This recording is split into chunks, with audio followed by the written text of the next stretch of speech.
യേശോ മിശിഹായ്ക്ക് സ്തുതിയായിരിക്കട്ടെ. യോഹന്നാൻ്റെ സുവിശേഷം 18-ാം അധ്യായം 18 മുതലുള്ള തിരുവചനങ്ങൾ. ഇത് പറഞ്ഞ ശേഷം യേശു ശിഷ്യന്മാരുടെ കൂടെ കെദ്രോൻ അരുവിയുടെ അക്കരെയെത്തി. അവിടെ ഒരു തോട്ടമുണ്ടായിരുന്നു. അവനും ശിഷ്യന്മാരും അതിൽ പ്രവേശിച്ചു. അവനെ ഒറ്റിക്കൊടുത്ത യൂദാസിനും ആ സ്ഥലം അറിയാമായിരുന്നു. കാരണം യേശു പലപ്പോഴും ശിഷ്യന്മാരോട് കൂടെ അവിടെ സമ്മേളിക്കാറുണ്ടായിരുന്നു.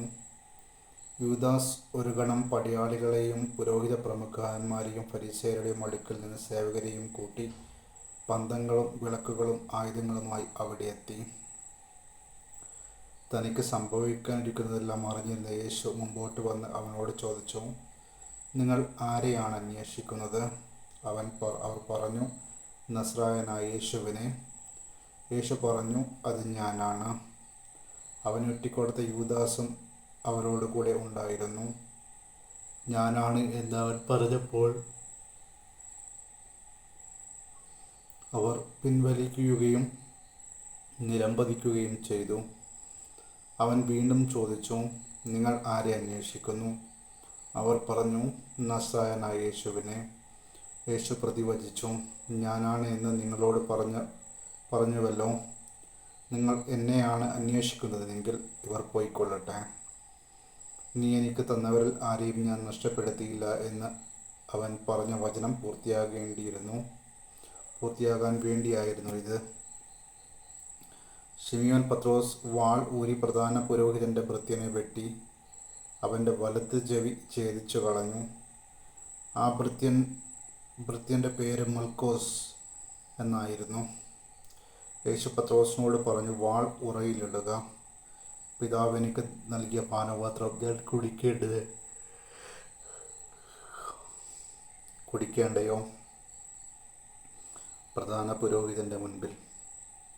അപ്പോൾ പടയാളികളും അവരുടെ അധിപനും യഹൂദരുടെ സേവകരും കൂടി യേശുവിനെ പിടിച്ച് ബന്ധിച്ചു.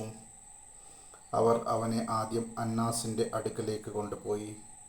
കാരണം അവൻ ആ വർഷത്തെ പ്രധാന പുരോഹിതനായ കയ്യഫാസിൻ്റെ അമ്മായിയപ്പനായിരുന്നു.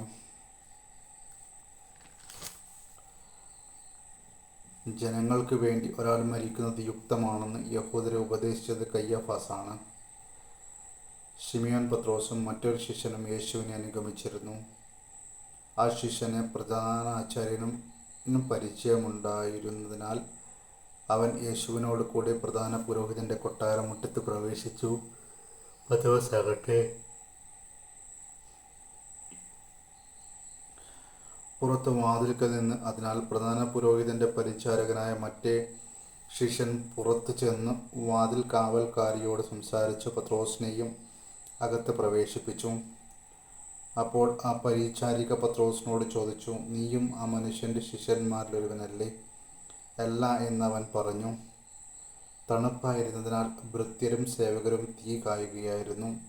പത്രോസും അവരോടൊപ്പം തീ കാഞ്ഞുകൊണ്ടിരുന്നു. പ്രധാന പുരോഹിതൻ യേശുവിനെ അവൻ്റെ ശിഷ്യരെയും പ്രബോധനത്തെയും കുറിച്ച് ചോദ്യം ചെയ്തു. യേശു മറുപടി പറഞ്ഞു, ഞാൻ പരസ്യമായിട്ടാണ് ലോകത്തോട് സംസാരിച്ചത്. എല്ലാ യഹൂദരും ഒരുമിച്ച് കൂടുന്ന സിനഗോഗിലും ദേവാലയത്തിലുമാണ് എപ്പോഴും ഞാൻ പഠിപ്പിച്ചിട്ടുള്ളത്. രഹസ്യമായി ഞാനൊന്നും സംസാരിച്ചിട്ടില്ല. എന്നോട് ചോദിക്കുന്ന എന്ത് ഞാൻ പറഞ്ഞതെന്താണെന്ന് അത് കേട്ടവരോട് ചോദിക്കുക. ഞാൻ എന്താണ് പറഞ്ഞതെന്ന് അവർക്കറിയാം. അവൻ ഇത് പറഞ്ഞപ്പോൾ അടുത്ത് നിന്നിരുന്ന സേവകന്മാരിൽ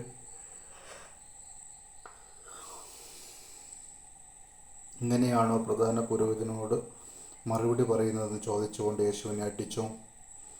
യേശു അവനോട് പറഞ്ഞു, ഞാൻ പറഞ്ഞത് തെറ്റാണെങ്കിൽ അത് തെളിയിക്കുക. ശരിയാണ് പറഞ്ഞതെങ്കിൽ എന്തിന് നീ എന്നെ അടിക്കുന്നു? അപ്പോൾ അന്നാസ് യേശുവിനെ ബന്ധിച്ച് കയ്യഫാസിൻ്റെ അടുക്കലേക്ക് അയച്ചു. ശിമിയോൻ പത്രോസ് തീ കാഞ്ഞുകൊണ്ട് നിൽക്കുകയായിരുന്നു.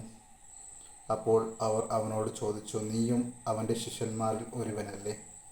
അല്ല എന്നവൻ തള്ളി പറഞ്ഞു. പ്രധാന പുരോഹിതൻ്റെ ഭൃത്യരിലൊരുവനും പത്രോസ് ചെവി ഛേദിച്ചളഞ്ഞ ചർച്ചക്കാരനുമായ ഒരുവൻ അവനോട് ചോദിച്ചു, ഞാൻ നിന്നെ അവനോട് കൂടെ തോട്ടത്തിൽ കണ്ടതല്ലേ?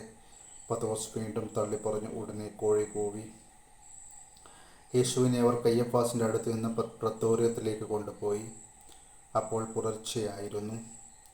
അശുദ്ധരാകാതെ പെസഹ ഭക്ഷിക്കേണ്ടതിനാൽ അവർ പ്രത്തോറിയത്തിൽ പ്രവേശിച്ചില്ല. അതിനാൽ പീലാത്തോസ് പുറത്ത് അവരുടെ അടുക്കൽ വന്ന് ചോദിച്ചു, ഈ മനുഷ്യനെതിരെ എന്താരോപണമാണ് നിങ്ങൾ കൊണ്ടുവരുന്നത്? അവർ പറഞ്ഞു, ഇവൻ തിന്മ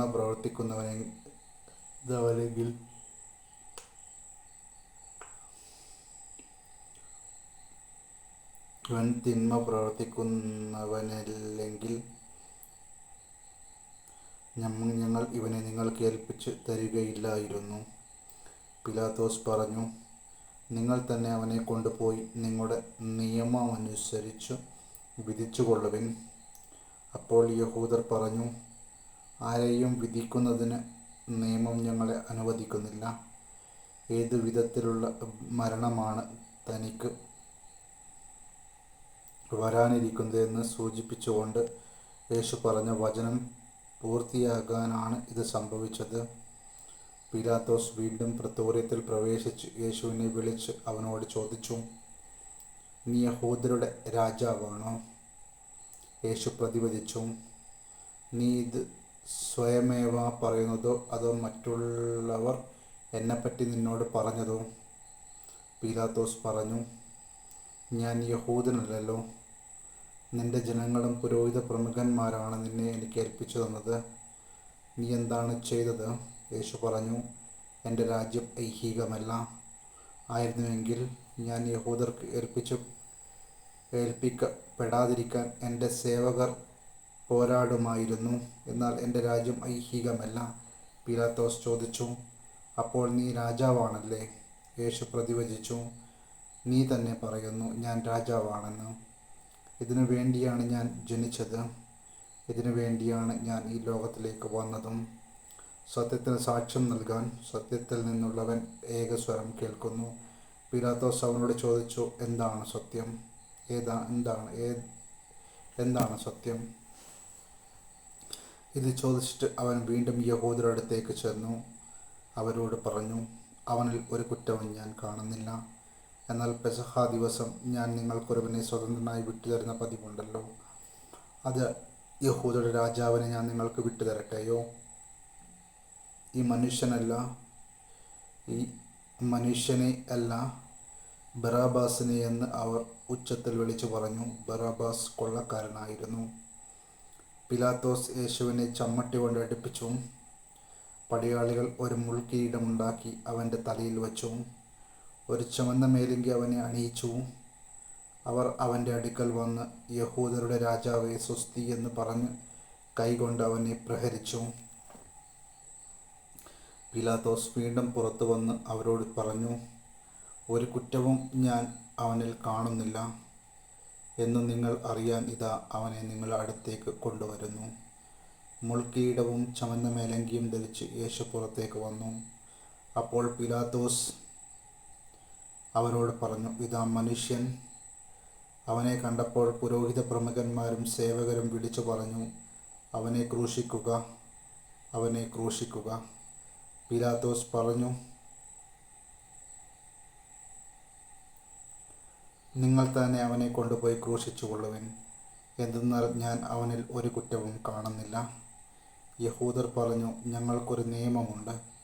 ആ നിയമമനുസരിച്ച് ഇവൻ മരിക്കണം. കാരണം ഇവൻ തന്നെ ദൈവപുത്രനാക്കിയിരിക്കുന്നു. ഇത് കേട്ടപ്പോൾ പീലാത്തോസ് കൂടുതൽ ഭയപ്പെട്ടു. അവൻ വീണ്ടും പ്രത്തോറിയത്തിൽ പ്രവേശിച്ച് യേശുവിനോട് ചോദിച്ചു, നീ എവിടെ നിന്നാണ്? യേശു മറുപടിയൊന്നും പറഞ്ഞില്ല. പീലാത്തോസ് ചോദിച്ചു, നീ എന്നോട് സംസാരിക്കുകയില്ലേ? നിന്നെ സ്വതന്ത്രനാക്കാനും ക്രൂശിക്കാനും എനിക്കധികാരമുണ്ടെന്ന് അറിഞ്ഞുകൂടെ? യേശു പ്രതിവചിച്ചു, ഉന്നതത്തിൽ നിന്ന് നൽകപ്പെട്ടില്ലായിരുന്നുവെങ്കിൽ എൻ്റെ മേൽ ഒരധികാരവും നിനക്കുണ്ടാകുമായിരുന്നില്ല. അതിനാൽ എന്നെ നിനക്ക് ഏൽപ്പിച്ചു തന്നവൻ്റെ പാപം കൂടുതൽ ഗൗരവമുള്ളതാണ്. അപ്പോൾ മുതൽ പീലാത്തോസ് അവനെ വിട്ടയക്കാൻ ശ്രമമായി.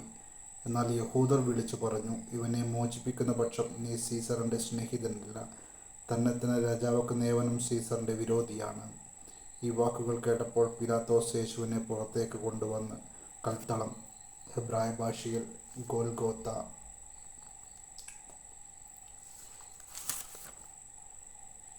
ഗബ്ബാത്ത എന്ന് വിളിക്കപ്പെടുന്ന സ്ഥലത്ത് ന്യായാസനത്തിൽ ഇരുന്നു.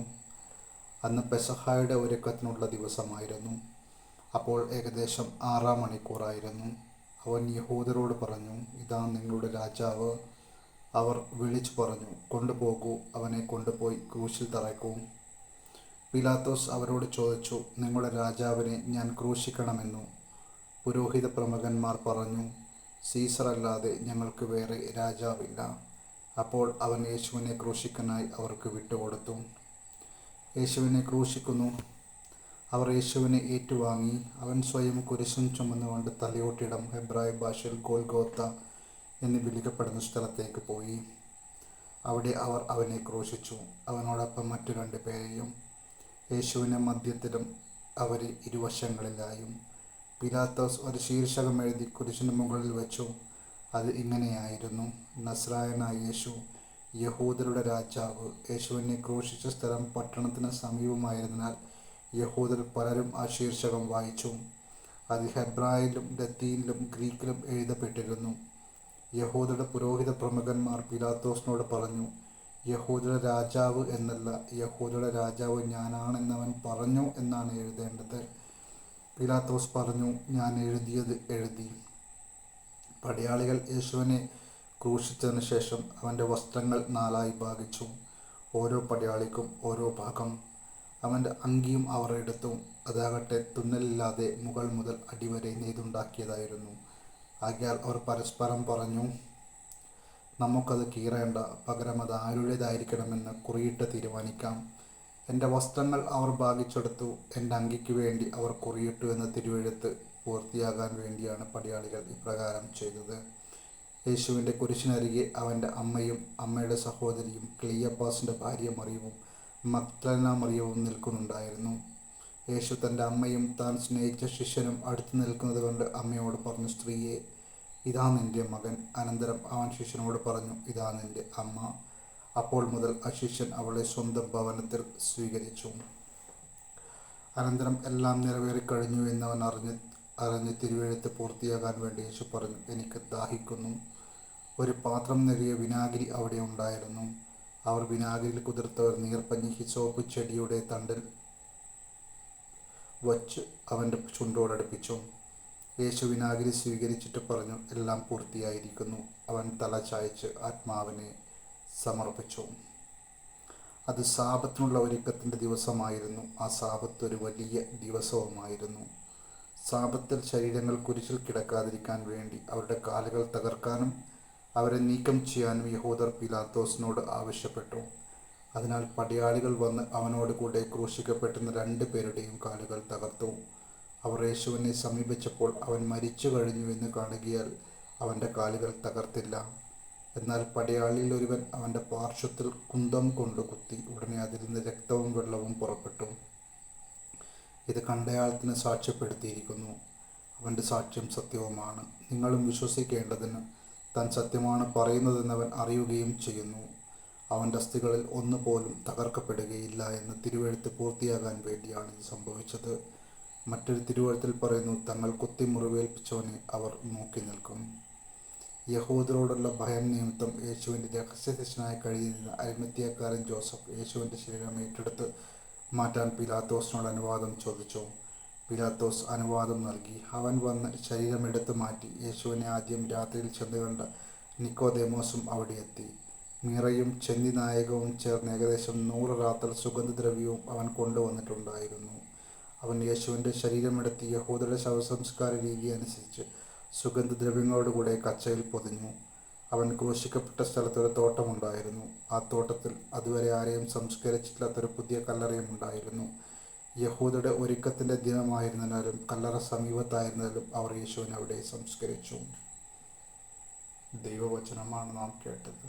നമുക്ക് ദൈവത്തെ സ്തുതിക്കാം. ഞാൻ യേശുവിനെ, ഈ ദൈവവചനത്തെ, കർത്താവിൻ്റെ വചനത്തെ വിശ്വസിക്കുന്നു.